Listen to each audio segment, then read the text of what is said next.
It was 10:50 p.m. on a Monday night. John Lennon had just returned home from a recording session. He stepped out of his limousine, walked through the archway of the Dakota, but he never made it inside.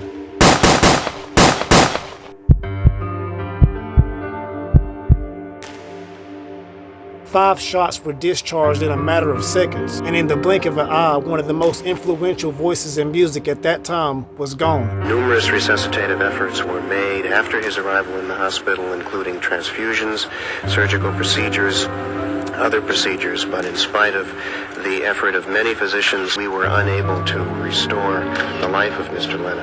This ain't just a story about your typical murder. It's a story about obsession, fame, and disillusionment. A story about a deranged man that thought killing a Beatle would really make him matter. This is the malicious murder of John Lennon.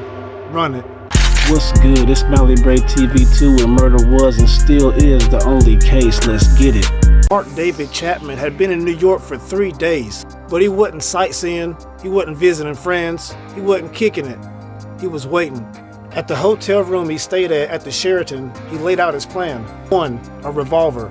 2, a copy of Catcher in the Rye. And 3, a growing hatred/rage/fixation for a man he used to idolize. Mark Chapman had convinced himself that John Lennon was a fraud and preaching peace to everybody else while he's living in wealth. The song Imagine No Possessions wasn't a dream, it was bullshit. On the morning of December 8th, Chapman waited outside the Dakota with a copy of Double Fantasy, John Lennon's new album. At around 5 p.m., John Lennon showed up with Yoko, and Chapman approached him and asked for the autograph. John autographed the album, and him and Yoko left and went on to go to the recording plant where he planned on recording that afternoon. They arrived back at the Dakota around 10:50, where they were surprised by the crazy-ass fan Chapman who was waiting on them. He fired 5 hollow points, 4 of them hitting Lennon in the back. 1 bullet exited through his chest and lung, and another bullet got lodged in his neck. This entire half hour will be devoted to the murder of John Lennon. I heard 4 or 5 shots that were shattered. I heard a woman screaming. It was Yoko. She was screaming, "Help me." The man accused of shooting Lennon dropped his gun afterward and waited for police to arrive.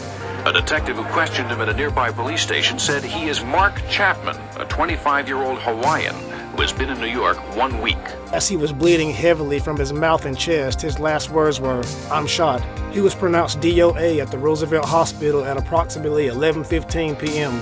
He's not dead. John Lennon can't be dead. Mark Chapman, charged with the murder of John Lennon, will be arraigned later this Chapman morning. was sentenced 20 years to life. He became eligible for parole in the year 2000, but he's been denied every time since then. This whole story of John Lennon reminds me of what my dad told me as a kid. He always told me there's some crazy person out there that wants what you have more than what you do. And this whole John Lennon murder case is a perfect example. The guy was jealous. Envy. Jealousy breeds envy, and he lost his life for it. Rest in peace, John Lennon. If you like my stuff, subscribe to me, comment, let me know if I did a good job. If I earned a subscribe, please hit that button and turn your notifications on. And always remember, make money, dodge drama, and live life. Stay safe and stay blessed.